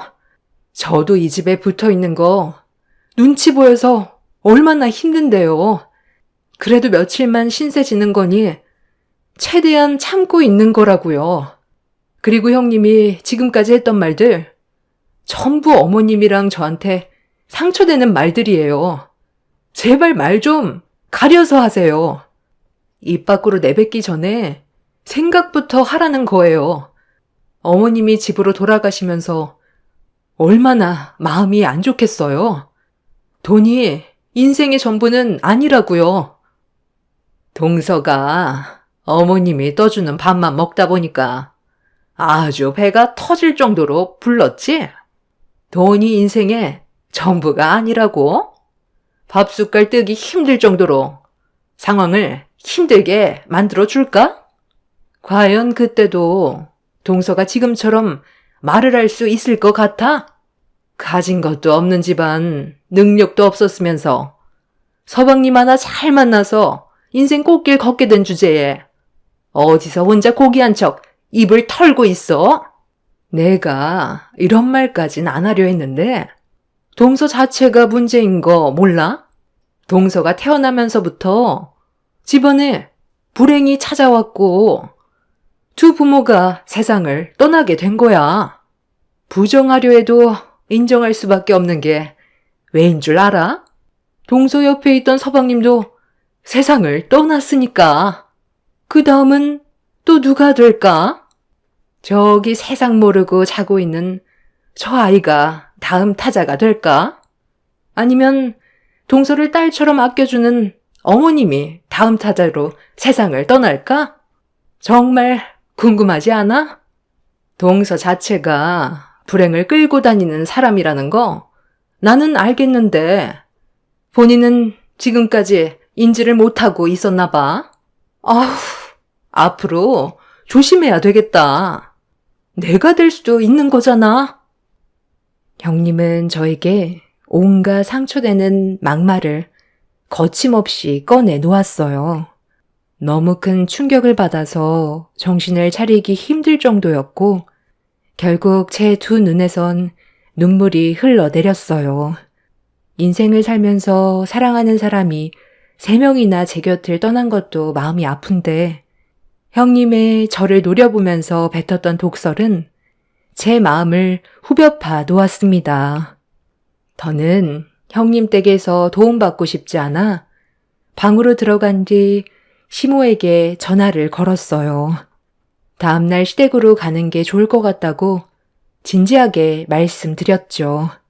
시부모님은 사업을 하고 계시다 보니 집이 비어 있어서 도움을 주지 못할 것 같아 형님 집에 잠깐 있으라고 했던 거였는데 차라리 시댁에 있는 게 정신건강상 훨씬 좋을 것 같아 다음날 아침에 시댁으로 가기 위해 준비를 하기 시작했어요. 시모가 아침 일찍 저를 데리러 오겠다면서 통화를 끝낸 뒤 그날 방에서 한 발자국도 나오지 않았습니다. 형님과 마주치는 것조차 너무 싫었어요. 그렇게 아이를 돌보면서 다음 날이 오길 기다렸고 아침이 밝아오자마자 저는 챙겨두었던 짐가방을 현관문 앞에 빼놨어요. 인기척에 잠에서 깬 형님이 방문을 열며 밖으로 나오더니 제가 짐을 챙겨둔 모습을 아무 말 없이 쳐다보고 있었습니다. 어제 방에서 통화하는 거 잠깐 들었는데 어머님 댁으로 들어가려고? 그래도 내가 옆에서 도와준 시간들이 있는데 인사도 없이 가는 건 너무 섭섭한걸? 아침에 조용히 나가려고 했어요. 형님 자고 있을까봐 방해하고 싶지 않아서요. 그리고 어제 그런 일들이 있었는데 서로 웃으면서 대화하기에는 힘들잖아요. 그래, 나도 뭐 좋은 감정으로 동서와 얼굴 마주하는 건 힘들 것 같았어. 잘한 결정이야. 잠깐 기다려봐. 내가 혹시 모르니까 생활비라도 좀 줄게. 가만히 있어보자. 한 10만 원 정도면 되지? 시부모님 사업하시는데 시댁에서 혼자 지낼 거 아냐. 애가 아파서 병원이라도 가게 된다면 급하게 돈이 필요하잖아. 동서가 돈이 없는 건 아니겠지만 그냥 내가 주고 싶어서 그래. 그래도 가는 마당에 얼굴 붉혀야 되겠어? 아니, 그런데 내 기억으론 지갑에 딱 10만 5천 원이 있었는데 5천 원이 어디 갔지? 그이도 일 때문에 어제 안 들어왔는데 혹시 동서가 주방 테이블 위에 올려져 있던 내 지갑에 손댔어? 이제 막 태어난 저 아이가 내 지갑에 손댈 일은 없잖아. 우리 딸들은 교육을 잘 받아서 그럴 일 없을 테고 동서랑 나랑 있는 공간에서 가져갈 사람이 동서밖에 없잖아. 솔직하게 얘기하면 내가 조용히 넘어가 줄게. 내 5천 원 가져갔지? 네?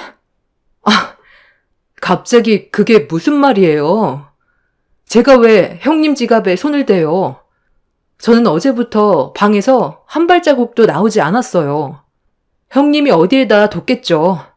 아니면 돈을 쓰고도 기억하지 못할 수도 있는 거고요. 아직 잠이 덜 깬 건 아니에요? 10만 5천 원 있었다면 10만 원을 가져갔겠죠. 5천 원을 가져갔겠어요? 잠깐만. 동서, 나한테 지갑 좀 보여줄 수 있어? 내가 확인을 좀 해봐야 할 것 같아서. 지갑 이리 내놔봐. 우리 둘밖에 없었는데 어디서 지금 거짓말이야? 형님은 갑자기 제 가방을 뺏어 들어 바닥으로 쏟아냈어요. 그리곤 바닥으로 떨어진 지갑을 주워 들길래 뭐 하는 짓이냐고 화를 냈지만 형님은 저를 밀쳐버린 뒤 지갑 속을 확인해 보고 있었습니다. 그리고 그 지갑 안에서 5천 원이 나왔어요. 훔쳐가 놓고도 거짓말하는 거냐고 혼자 흥분을 해선 난리를 치기 시작했습니다. 제 지갑 속에 있던 5천 원은 기저귀 사고 남은 돈이었는데 그걸 본인 걸로 착각해서 훔쳐갔다고 혼자 생각하고 있는 형님의 태도에 어이가 없어 침착하게 설명을 하려 했지만 이미 두 귀를 닫아 버렸어요. 형님은 어디에 숨겼나 했더니 지갑 속에 넣어놨냐며 저보고 도둑년이라면서 베란다에서 골프채를 꺼내 들었어요. 저에게 성큼성큼 걸어오는 모습에 너무 놀라 현관문을 열고 밖으로 나가려는데 형님은 제 머리채를 잡더니 집 안으로 끌어낸 뒤 골프채를 사정없이 휘둘렀습니다. 억울하게 골프채로 메타작을 당하는데 제 몸이 온전치 않아 이리저리 피하면서도 속수무책으로 당하고 있었어요. 오해라면서 형님에게 진정하라고 했지만 형님은 이미 이성을 잃어 제정신이 아니었습니다. 그렇게 울면서 메타작을 당하고 있던 그때 갑자기 현관문 비밀번호 누르는 소리가 들렸고 현관문이 활짝 열리자마자 저와 눈이 마주친 사람은 다름 아닌 아주버님이었어요. 복장을 보니 함께 일하는 팀원들 같았고 뒤이어 경찰들이 줄줄이 들어왔습니다. 형님은 갑작스런 상황에 너무 놀라 다가오는 경찰들에게 골프채를 휘둘렀지만 금세 제압을 당했어요. 형님은 아주버님한테 뭐 하는 짓이냐고 화를 내는데 그 순간 아주버님이 형님의 얼굴에 손을 수차례 올렸습니다. 그리고 뒤이어 뱉은 한마디에 저는 가슴이 철렁 내려앉았어요. 남편이 세상을 떠나게 된 결정적인 요인이 형님한테 있었고 엄청난 사실을 듣게 되었습니다. 그리고 아침에 오기로 하셨던 시모 또한 현관문 앞에서 전혀 알지 못했던 일들을 듣게 되었죠. 아주버님이 남편의 죽음이 단순 사고가 아니라는 걸 느끼고 있었는지 조사를 진행하고 있었는데 남편이 저를 산부인과에 데려다주고 회사로 출근하다가 형님과 만났던 게 CCTV에 찍혀 있었어요. 서로 안 좋은 말들을 주고 받았었는지 얼굴을 붉히는 모습을 보게 됐는데 형님이 남편한테 매달려 애원하기 시작했고 남편은 그런 형님을 뿌리친 뒤 차에 올라탔었습니다.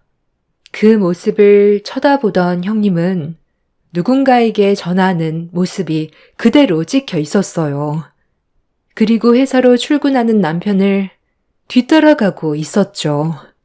형님은 남편의 차를 앞질러 멈춰 세웠고 할 말이 있었는지 갓길에 다시 주차를 했었는데 남편이 형님한테 화를 내며 차에서 내리는 순간 달리던 차에 교통사고가 나게 되었고 형님은 그 자리에서 급하게 벗어난 거였습니다. 그런데 교통사고를 유발했던 차량 운전자가 충격적이게도 형님과 서로 꽤 오랜 기간 만나온 사이였어요. 아주버님 몰래 관계를 이어온 사이였고 조사를 진행하다 보니 그 남자의 통화 이력에 형님과 전화한 내역이 확인이 돼서 범행의 목적이 있다는 걸 알게 되어 조사를 진행한 거였는데 아주버님은 그동안 전혀 모르고 있었던 사실을 추가적으로 알게 되었습니다. 형님과 아주버님 사이에서 태어난 딸들이 아주버님의 자식들이 아닌 상간남의 자식이었어요. 그걸 지금까지 전혀 모르고 살아왔던 거였고 이 사실을 남편이 알게 되면서 아주버님한테 모든 사실을 얘기하려 했지만 이 사실을 숨기려 했던 형님은 상간남과 해선 안 될 범행을 저지른 거였어요. 단순 교통사고로 남편이 세상을 떠나게 된 거니 상간남은 처벌 수위가 높지 않게 될 테고 검사인 시숙 밑에서 아이들은 안정적으로 키울 수 있는 환경이 되기 때문에 모든 걸 은폐하려 했지만 아주버님의 끈질긴 수사 끝에 모든 사실이 밝혀지게 되었습니다. 이 모든 진실들을 뒤에서 듣고 있던 시몬은 형님의 머리채를 잡아 난리를 쳤고 형님은 결국 자신이 저지른 행동에 대해 전부 시인하면서 사건은 마무리가 되었지만 이런 사실을 여태껏 숨기고 이중생활을 했다는 게 온몸에 소름이 돋았어요. 형님은 현재 법적 처벌을 기다리고 있는 중이고 아주버님은 남편이 억울하게 세상을 떠나게 된 이 사건을 최대한 무겁게 형벌을 내리기 위해 준비하고 있습니다. 저는 지금도 이런 사실이 믿어지지가 않아요. 한 사람의 잘못된 행동으로 남편이 세상을 떠나게 됐다는 게 너무 마음이 아픕니다. 범행을 저지른 그 인간들이 두 번 다시 세상 밖으로 나오지 않았으면 좋겠어요. 아주버님은 너무 큰 충격 때문인지 형님의 딸들의 얼굴을 못 보고 있습니다. 키운 정이 무섭다고 하지만 친자가 아니라는 사실에 정상적인 생활을 하긴 힘들어하고 있어요. 고의적인 범행이기 때문에 아마 20년 넘는 형을 받을 거라곤 하지만 아이들 문제 때문에 골치를 썩고 있나 봐요. 아무래도 아주버님의 친자가 아니라 돌려보내는 게 맞다고 봅니다. 형님의 바람으로 태어난 딸들은 지금 현재 형님의 부모가 돌보고 있다고 하네요. 그 인간들이 무기징역을 받아서 평생 감옥에서 나오지 않았으면 좋겠어요. 가족 모두가 너무 힘든 시간들을 보내고 있는데 여러분들께서 저희 가족에게 위로의 한마디 해주신다면 큰 힘이 될 것 같습니다. 제 사연 끝까지 청취해 주셔서 정말 감사합니다. 안녕하세요. 저는 하나뿐인 아들을 위해 쉬지 않고 달려온 50대 후반의 여자입니다. 최근에 병원을 다녀오게 되었는데요. 이유는 시부의 연세가 많으시다 보니 건강의 악화는 자연스럽게 뒤따라오게 되었습니다. 저희 가족과 함께 할 수 있는 시간이 얼마 남지 않았다는 게 마음이 아프고 힘들어 하시는 시부의 모습을 보면 많은 생각을 가지게 됩니다. 지금까지 정말 치열하게 살아오신 분이셨고 호랑이 같은 성격을 가지셨던 시부가 기력이 약해지셔서 한마디 말조차 하기 힘드실 정도로 괴로워하시니 안타깝기만 하네요. 언제나 저희 옆에 계실 줄 알았는데 시간은 매정하게도 시부를 붙잡아주지 않았습니다. 시부가 세상을 떠나면 앞으로 또 다른 전개가 펼쳐지겠지만 곧 세상을 떠나시게 될 시부의 희생이 헛되지 않게 최선을 다해 살아가려 합니다. 제가 여기에 사연을 신청하게 된 건 그동안 남편이 저희 가족에게 어떻게 했는지 여러분들께 고발하고 싶어 글을 쓰게 되었어요. 제가 처음 이 사실을 알게 된 건 고등학생이었던 아들이 어느 날 울면서 집에 들어왔어요. 아직 학교에 있어야 할 시간이라 저도 당황스러워서 무슨 일이 있었냐고 물어보는 순간 남편에게 전화를 걸었고 그때부터 사건이 시작되었죠. 남편은 아무렇지도 않은 듯 저에게 아들을 중퇴시켰다고 충격적인 말을 건넸어요. 지금 뭐 하는 짓이야? 학교 잘 다니고 있는 애를 갑자기 중퇴시키면 어쩌자는 건데? 나와 한마디 상의도 없었잖아. 그걸 왜 내가 당신과 상의를 해야 되는 건데? 내 아들 내가 알아서 하겠다는데 무슨 문제라도 있어? 다 생각이 있어서 결정한 거니까 더 이상 아무 말도 하지 마. 저놈은 머리가 너무 좋아서 그게 문제야. 나중에는 나를 잡아먹을 정도로 올라올 놈이라니까. 초장부터 싹을 잘라놔야지. 안 그럼 내가 잡아먹히겠어. 이번에도 전교 1등 했다던데. 머리 좀 커졌다고 벌써부터 애비한테 대들어야 되겠어? 제가 뭔데 우리 회사들을 이어가겠다는 말이 나와?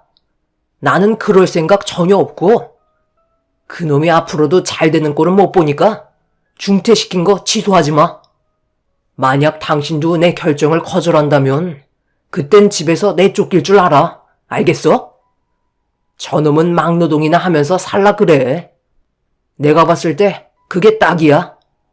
그리고 오늘 집에 안 들어가니까 그런 줄 알아. 언제부터인가 남편의 행동에 이상함을 느꼈지만 크게 문제 삼지 않았었어요. 워낙 기복이 심한 사람이라 시간이 지나면 알아서 해결할 거라 생각했었어요. 걱정돼서 물어보기라도 하면 신경 쓸 거 없다며 화부터 내는 성격이라 그냥 지켜만 보고 있었습니다. 그런데 남편의 갑작스러운 돌발 행동은 너무 당황스러웠고 울고 있는 아들을 보면서 어떻게 해야 할지 몰라 머릿속이 하얗게 변하고 말았습니다. 그 사이 학교 담임 선생님한테 전화가 와서 받아보니 남편이 교장을 만나 바로 중퇴 처리를 해서 충격을 받은 제 아들을 걱정하고 있었습니다. 학교에서도 많이 놀란 듯 보였어요. 전교 1등 하던 제 아들이 갑자기 중퇴를 하게 되는 돌발 상황이 생겼으니 당황스럽긴 마찬가지였겠죠.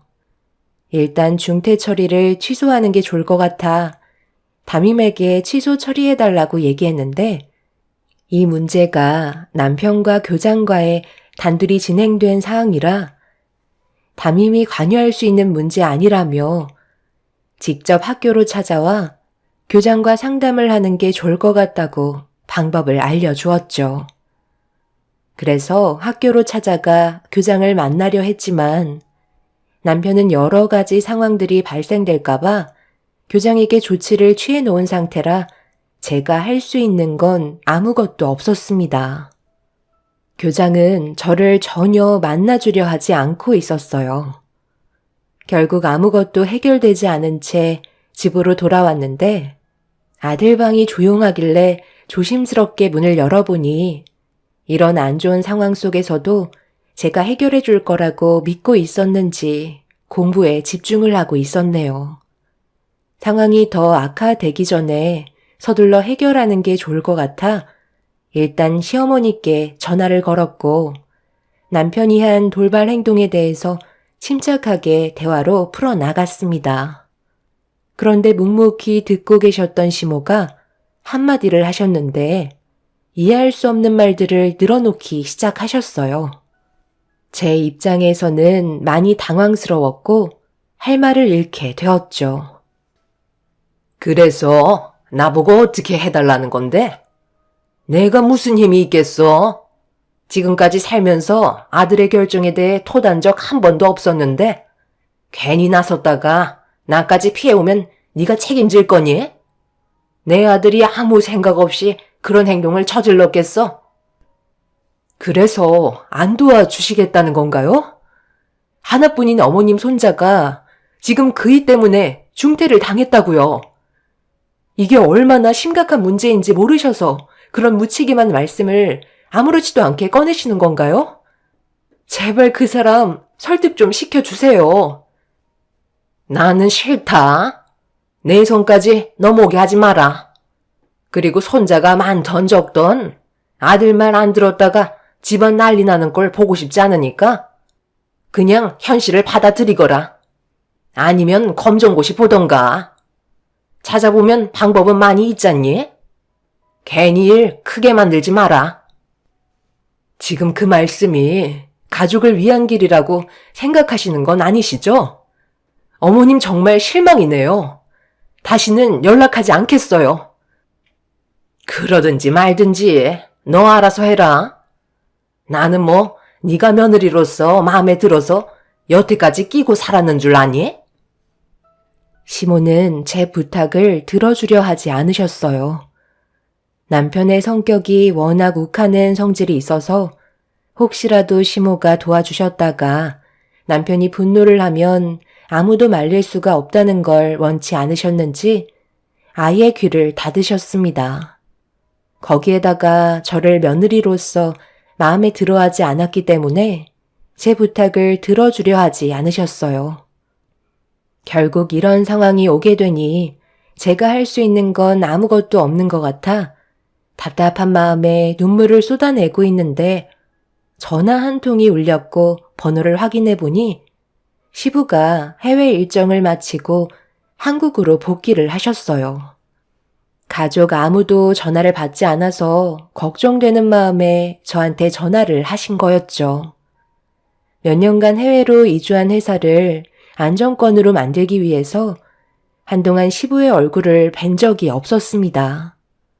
시부의 목소리를 듣자마자 좀 전에 있었던 서러웠던 상황들이 북받쳐 올라왔는지 오열을 하게 되었고 시부는 전화를 하시자마자 많이 당황스러웠는지 제가 왜 눈물을 쏟아내고 있는지에 대해 설명을 듣길 원하고 계셨습니다. 그래서 하나하나 천천히 설명해 나가자 묵묵히 듣고 계셨던 시부는 화가 많이 나셨는지 저보고 시댁으로 서둘러 와주길 바라셨어요. 저는 시부의 말대로 아들과 함께 시댁을 찾았어요. 그렇게 현관문 앞에 다가가 초인종을 누르려는데 시부의 언성 높은 목소리가 현관문 밖에까지 전부 생생하게 전달되고 있었습니다. 시모는 저에게 했던 행동들에 대해 어쩔 수 없는 선택이었다고 용서를 구하고 계셨어요. 하지만 시부는 어른으로서 아랫사람에게 본이 되지 못하는 행동을 한 부분에 대해 용서하지 않으셨죠. 그렇다고 며느리가 전화해서 문제를 해결해달라고 부탁한 걸 거절해? 혼자서 감당하기 힘들 것 같으면 나한테 전화 한 통이라도 할 수 있었던 거 아니야? 내가 분명 얘기했지만 며느리가 오면 보자마자 당신 잘못부터 인정해. 만약 내가 시키는 대로 하지 않는다면 당신도 이 집에서 당장 쫓겨날 줄 알아? 여태까지 손가락 하나 까딱하지 않게 풍족할 정도로 살게 해줬는데 이 정도도 혼자 해결하지 못해서 며느리의 눈에 눈물을 흘리게 만들어? 당신은 내 인생에 조금도 도움이 안 돼. 시부는 화가 머리끝까지 올라오신 것 같아 보였어요. 해외로 떠나시기 전 제 아들한테도 정말 잘 대해주셨었는데 몇 년간 해외로 가신 이후 시댁 식구들의 행동은 저에게 조금도 행복감을 주지 않았고 전혀 다른 모습을 보여주었습니다. 시부모님께서 얼굴을 더 붉히시기 전에 서둘러 초인종을 누르는 순간 엘리베이터에서 남편이 모습을 드러내었고 제가 현관문 앞에 서 있는 모습을 본 남편은 안 좋은 분위기로 저를 노려보고 있었습니다. 그렇게 남편은 저를 밀치고 현관문을 활짝 열더니 아무렇지도 않은 듯 집으로 들어가길래 저와 아들도 그 뒤를 따랐습니다. 시부모님은 붉어진 얼굴로 저희 부부를 바라보았고 시부는 이미 화가 머리끝까지 올라오신 상태셨기 때문에 남편의 얼굴을 보자마자 삿대질을 하면서 언성을 높이셨어요. 그리고 제 아들이 남편으로 인해 중퇴를 당해야만 했던 상황을 다시 바로잡길 원하셨죠. 너 지금 학교 잘 다니고 있는 선민이한테 무슨 짓을 저지른 거야? 지금 한창 학업에 열중해야 될 나이라 뒤에서 많은 것들을 도와줘도 모자랄 판에 지금 너는 선민이를 학교에서 중퇴하게 만들어? 그것도 본인 의지와 전혀 상관없었는데 강제로 그렇게 한 이유가 뭐야?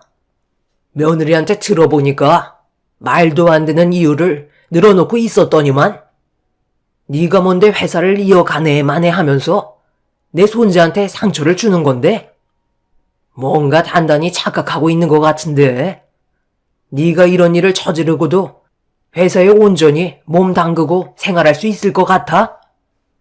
고작 내 아들이라는 이유 하나로 낙하산 탔으면 남들 입에 오르내리지 않게 잘 처신을 해야 되는 건데 네가 직접 집안 망신을 다 시키면 되겠어? 마지막으로 좋게 얘기할 때 제자리로 돌려놓거라. 그렇게 하지 않으면 그땐 말 안 해도 잘 알지? 10원 하나 물려줄 마음 없으니 생각 잘해야 될 거다. 너 말고도 회사 운영해줄 사람 회사에 넘쳐난다. 내 손자의 눈물을 보이게 만든 건 아무리 내 아들이라 할지라도 용서는 절대 없으니 2번 다시 이런 일이 반복된다면 그땐 나와 인연 끊겠다는 걸로 받아들이도록 하마. 내 말 무슨 뜻인지 알아먹었지? 아버지가 지금 해외에서 장시간 계시다가 갑자기 국내로 넘어오셔서 어떤 상황인지 파악을 못하시는 것 같은데요. 저는 저놈이 나를 받고 내 머리 위를 군림하려는 모습을 절대 용납할 수 없어서 애초부터 싹을 잘라내려는 게 그게 뭐 잘못됐나요? 남편과 시부는 한참 동안 얼굴을 붉히며 목소리를 높였어요. 남편은 자기 아들을 중퇴시켰으면서 자신이 뭘 잘못했는지 전혀 모르고 있었습니다. 그런 상황 속에 시부는 최대한 감정을 억누르려고 많은 노력을 하셨어요. 결국 남편은 자신이 손해보게 될 일들이 훨씬 많다고 판단했는지 결국 아들의 중퇴 문제를 철회하게 되었고 그렇게 상황은 정리가 될 수 있었습니다. 그날 이후 시부와 남편의 관계는 더욱더 안 좋아지게 되었지만 시부는 그래도 당신 아들이라고 더 이상 이 상황에 대해 문제 삼지 않으셨어요. 많이 참고 계시다는 걸 느낄 수 있었습니다. 저 또한 시모와 더욱더 안 좋은 감정 상태를 이끌어가게 되었죠. 아들은 다시 학교를 다닐 수 있게 되었지만 문제는 여기서 끝이 나는 게 아니었어요. 아들의 학교 문제는 시작에 불과했고 제 눈앞에 또 다른 충격적인 일들이 펼쳐지기 시작했죠. 어느 날 아들과 단둘이 오래간만에 밖에서 외식을 하기 위해 시내로 나섰는데 저와 즐겁게 대화를 나누며 걷고 있던 도중 아들이 갑자기 걸음을 멈추고 한 곳을 주시하며 바라보고 있길래 고개를 돌려 그곳을 본 순간 눈앞에 펼쳐진 광경에 충격을 받고 말았습니다. 남편의 얼굴은 행복이 가득해 보였고 양쪽 손에는 아들과 비슷해 보이는 여자애들이 손을 잡고 아빠라는 말을 조금 더 어색함 없이 뱉어대고 있었습니다. 눈앞에 펼쳐진 충격적인 모습에 그 뒤를 급하게 따라가게 되었고 남편은 어느 한 식당으로 들어가 어떤 여자와 애들과 함께 즐거운 식사를 하기 위해 자리에 앉았네요. 그걸 본 아들은 무턱대고 남편에게 달려가 소리치며 난리를 치고 말았습니다. 아들과 제가 갑자기 나타날 거라곤 전혀 상상하지 못했는지 많이 당황스러워하는 눈빛으로 자리에서 일어나 처음 본 애들과 어떤 저와 나이대가 비슷한 여자가 혹시라도 문제가 생길까봐 자기 뒤로 보내는 모습을 보게 되었죠. 저보다 그 사람들을 지키겠다는 남편의 행동이 저를 더 비참하게 만들고 있었습니다. 지금 이게 뭐 하는 짓이야? 좀 전에 당신 손을 잡고 가던 저 애들이 아빠라고 그러던데? 그게 무슨 말이냐고? 두 귀로 들었으면서 무슨 말이 듣고 싶은 건데? 당신이 들은 그대로야. 내가 애들 아빠고 이 사람은 내 마누라다. 당신 지금 나 몰래 뒤에서 두 집 살림하고 있었던 거니? 그래서 우리한테 그렇게 소홀했던 거였어? 어떻게 이런 식으로 사람을 뒤통수 칠 수 있는 거야? 내가 지금 두 눈으로 본 이 상황을 그냥 넘어갈 거라 생각하는 건 아니지? 저 여자애들, 선민이랑 나이대도 비슷해 보이는데 그동안 나 몰래 이런 생활하니까 기분 좋았니? 저 여자애들이 온갖 애교 부리면서 아빠라고 하니 무뚝뚝한 내 아들이 꼴 보기 싫었겠지. 당신은 정말 까도 사람 놀래키는 재주 하나는 타고난 것 같다. 지금 내가 두 눈으로 본 이 상황은 절대 그냥 넘어가지 않을 거야. 그리고 너희들 모두 눈에서 피눈물 흘릴 날이 분명 찾아올 거다. 무슨 말을 그리 무섭게 하는 거야? 우리 딸들이 지금 당신 때문에 떨고 있잖아.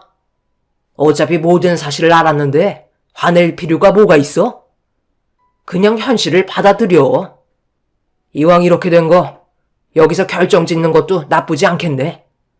이제 나랑 그만하자. 솔직히 나도 두 집 살림하는 거 그동안 쉽지 않았거든. 우리 딸들한테 떳떳하지도 않아서 내 마음이 얼마나 안 좋았는데. 돈 걱정은 하지 마. 원하는 만큼 줄 테니까.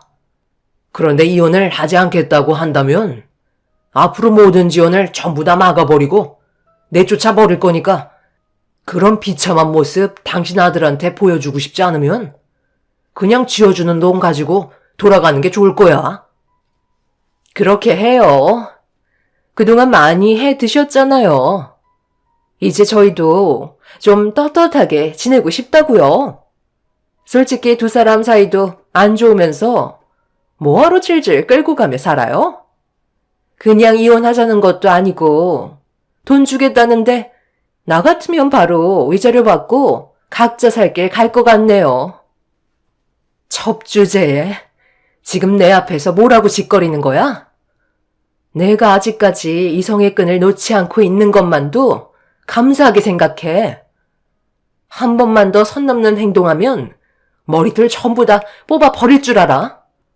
이 문제는 당신이랑 단둘이 해결할 문제는 아닌 것 같다. 조금 있다가 시부모님 댁으로 당장 튀어와. 원하는 대로 가겠다면 제대로 된 절차를 밟아야 하지 않겠어? 한번 갈 때까지 가보자고. 아들은 눈앞에 펼쳐진 광경을 믿고 싶지 않았는지 상당히 괴로워하고 있었어요. 오래 있어봤자 아들의 정신건강에 문제가 생길 것 같아 그 자리에서 급하게 빠져나왔습니다. 그리고 저는 시댁으로 걸음을 옮겼고 시부모님께서는 연락도 없이 찾아온 저와 아들이 괴로워하는 표정을 보이자 많이 당황하신 듯 급하게 집으로 들여보내줬네요. 시부모님께서는 무슨 일이 있었냐고 물어보셨고 한참의 고민 끝에 결국 좀 전에 두 눈으로 목격한 일들에 대해 전부 다 털어놓고 말았습니다. 그 말을 듣고 계셨던 시부모님께서 입을 다물지 못하셨고 시모는 시부의 표정을 살피며 걱정을 하고 있었습니다. 시부는 가정에 충실한 분이셨기 때문에 절대 상상조차 할 수 없는 일들을 남편이 저질러 버려서 많이 놀라셨고 분노하고 계신 모습을 볼 수 있었죠. 누가 봐도 정상적이지 않은 남편의 행동은 절대 용서받지 못할 너무 큰 죄였습니다. 지금까지 가정을 위해 희생한 저에게 엄청난 배신을 안겨준 남편이 무너지는 걸 보고 싶었어요.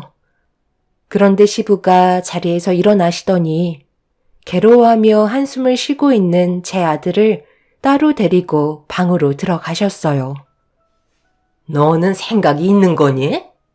이런 심각한 일을 무턱대고 찾아와서는 일을 버려놓으면 어쩌자는 거야? 이 문제는 너희들이 알아서 해결하면 될 것을.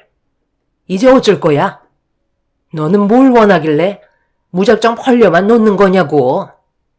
저번에 선민이 중퇴 문제 때문에 너희 시아버지가 지금 내 아들을 얼마나 펴르고 있는지 아니? 네가 눈치도 없고 하는 짓들이 마음에 안 드니까 내 아들이 다른 여자와 두 집 살림을 했던 거다. 내조도 잘하고 여우 같은 짓 좀 해야 남자들이 우리에서 튕겨나가지 않는 건데 너는 기도 너무 세고 집안의 가장을 떠받들 생각은 하지 않고 잡아먹을 생각만 하고 있으니 내 아들이 온전히 집에 머무르겠냐고. 어머님이 저희 부부 사이를 얼마나 잘 아신다고 그러세요? 지금까지 단 한 번도 그 일을 위해서 안 한 일이 없었어요. 하지만 그이는 저에게 항상 부족한 점들만 얘기하며 가정부 취급만 했었다고요. 이런 상황 속에 제가 뭘 더 할 수 있겠어요? 가족을 위해 쉬지 않고 달려온 저에게 고생한다는 말 한마디 해준 적 없고 하나부터 열까지 전부 다 지적만 하는 그런 인간한테 제가 뭘 더 해줄 수 있냐고요. 처음에는 저 좋다고 따라다니면서 죽는 신용까지 하던 그 사람이 지금은 제가 죽길 바라고 있겠죠. 그런데 저는 절대 그렇게 해줄 수 없어요. 제 두 눈으로 그이가 무너지는 걸 똑똑히 보고 눈 감을 거라고요. 얘가 지금 말하는 것 봐라. 너 아주 우리 집안을 말아먹을 작정이구나. 내가 이래서 너희 결혼 반대했던 거야.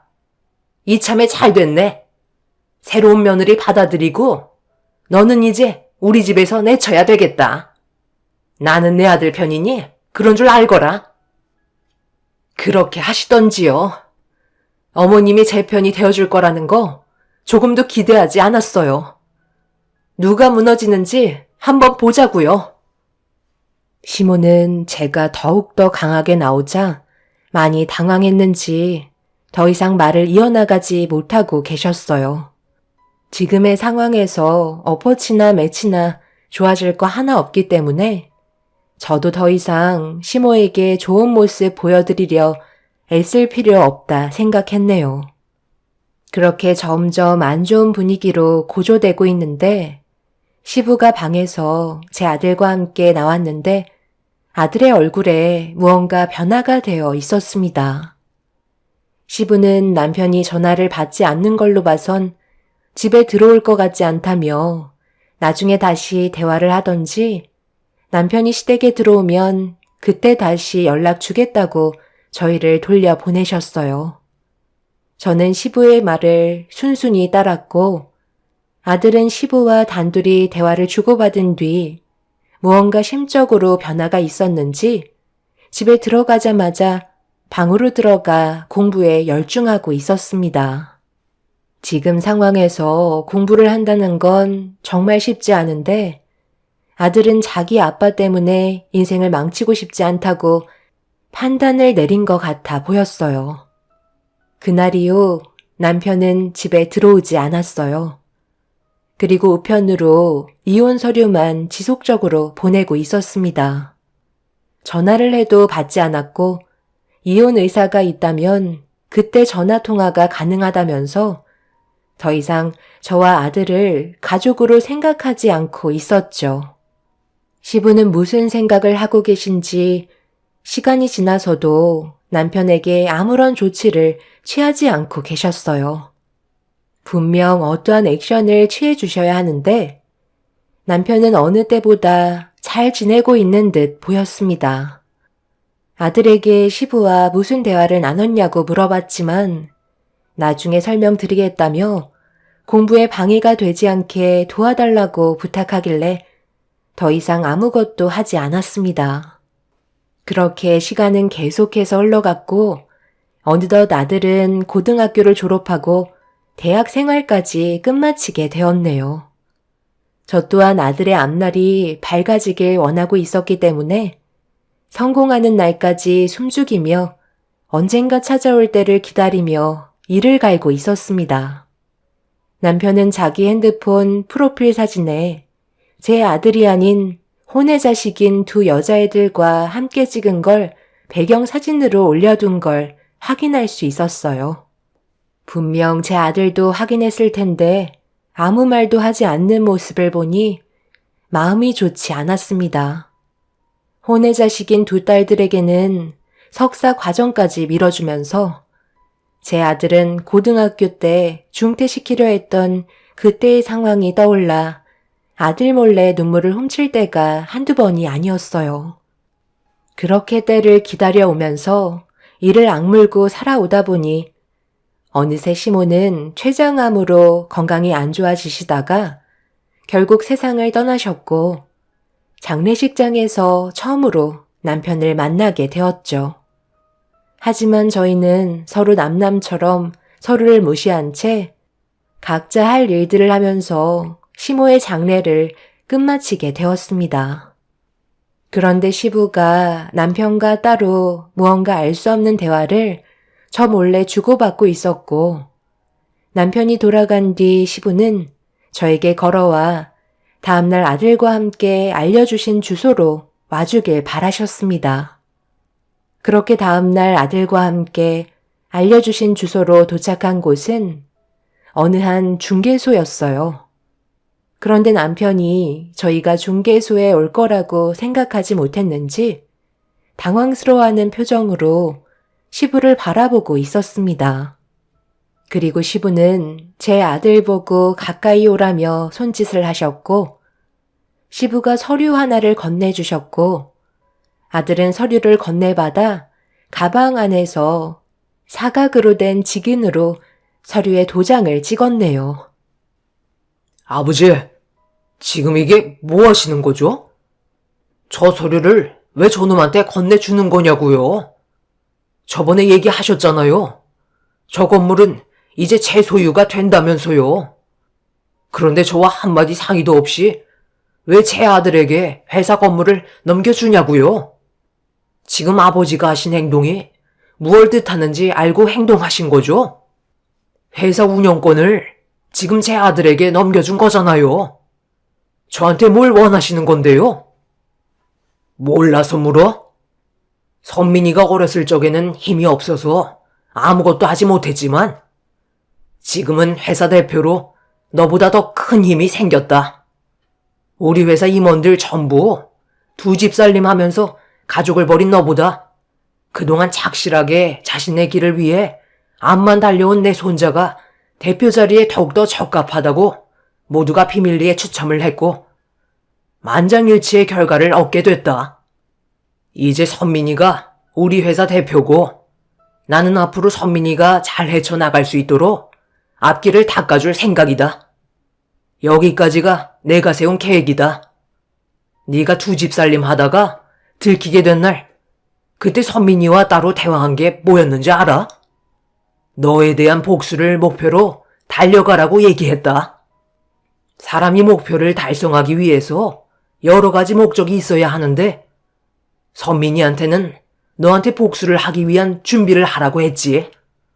그래서 우리 회사의 대표가 되기 위해 지금까지 내 옆에서 준비를 하고 있었고 많은 임원들의 동의를 얻을 수 있었다. 오늘 이 시간 이후로 너한테는 모든 걸 주지 않을 거고 내 손자가 대표가 되면서 구조 조정이 있을 거다. 당연히 너는 우리 회사에서 이제 그만 나가줘야만 될 것 같다. 하지만 되돌릴 수 있는 방법 하나는 있지. 너와 두 집 살림했던 그 가족들 전부를 지금 당장 이 자리로 불러서 무릎 꿇고 손이 발이 되도록 빌거라. 자신의 잘못을 진심으로 다 뉘우치고 가족을 위해 모든 걸 정리한 다음 다시 제자리로 돌아오겠다고 한다면 내가 다시 한번 생각해 보마. 하지만 그렇게 하지 않는다면 너와 나의 관계는 오늘로써 끝이다. 시부는 마지막으로 기회를 주셨지만 남편은 시부의 기회를 발로 걷어차며 자기가 꾸린 2집 살림하던 가족들과 함께 지내면 된다고 남편은 되려 큰소리 치더니 중개소를 뛰쳐나갔네요. 절대 자신의 잘못을 인정하지 않았고 결국 남편은 시부의 회사에서 퇴출이 되고 말았습니다.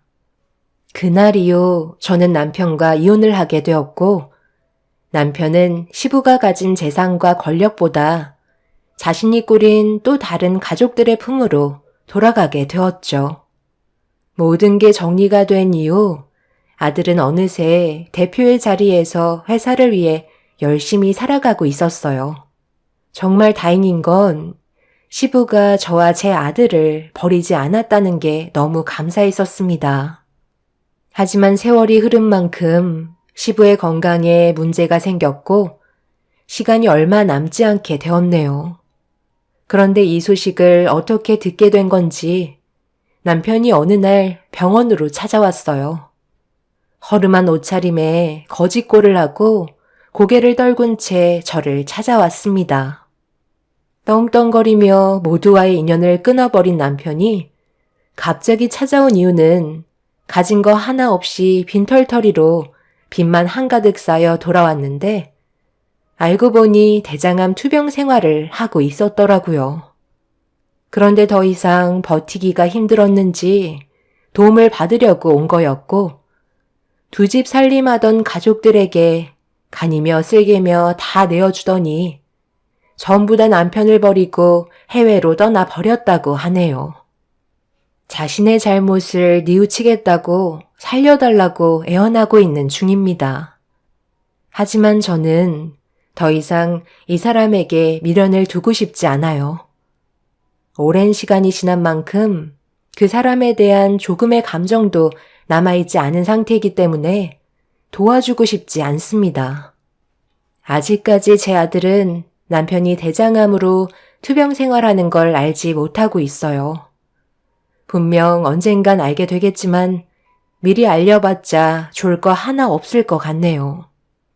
제가 전 남편의 대장암 치료를 도와주지 않는 게 잘못된 건가요? 완치되면 짐이 될 것 같고 또 다른 불행이 찾아올까봐 조금도 도와주고 싶지 않네요. 그렇게 하는 게 벌받는 행동일까요? 여러분들의 의견을 듣고 싶네요. 끝까지 사람 힘들게 하는데 하루빨리 정리됐으면 하는 바람입니다. 제 사연 들어주신 분들, 오늘 하루도 힘내시길 바랍니다. 감사합니다.